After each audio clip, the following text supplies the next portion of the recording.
said the biggest practice they have in Washington, D.C. is government fraud. And he said the amount of fraud that's happening is unbelievable.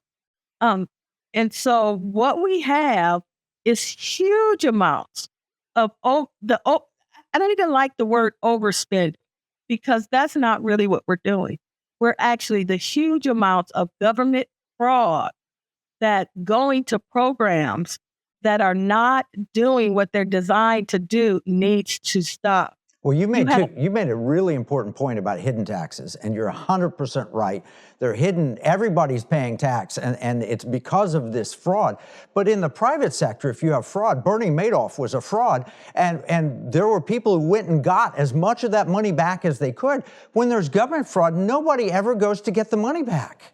And that's one of the biggest points that I'm pointing out to members of Congress. We're concerned about the money that hasn't been spent yet, but we need to investigate the money that's been already gone out the door, where it's gone, who it's gone to, and being able to go back and claw back that money. And people need to go to prison for it. I can tell you right now that they've, in one bill, they had $60 billion in environmental justice money. $60 billion. I'm going to give you the equivalent of that. That is the market capitalization of Ford Motor Company when they were prosperous, that hired over 100,000 people and millions of small business. That is the equivalent of more than 2,000 Black Wall Streets. You heard a lot about that. And we wouldn't even be talking about poverty with Black people. But where did that $60 billion go?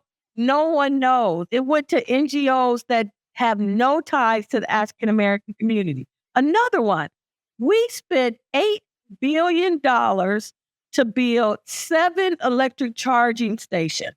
We spent $53 million on 1 electric school bus. That's not government waste. That is government fraud. If we went down and looked at all the government fraud that's happening, our budget would probably be half of what we have right now. And so we have to have those members of Congress that's willing to say no more and investigate and put people in prison. Until we put people in prison,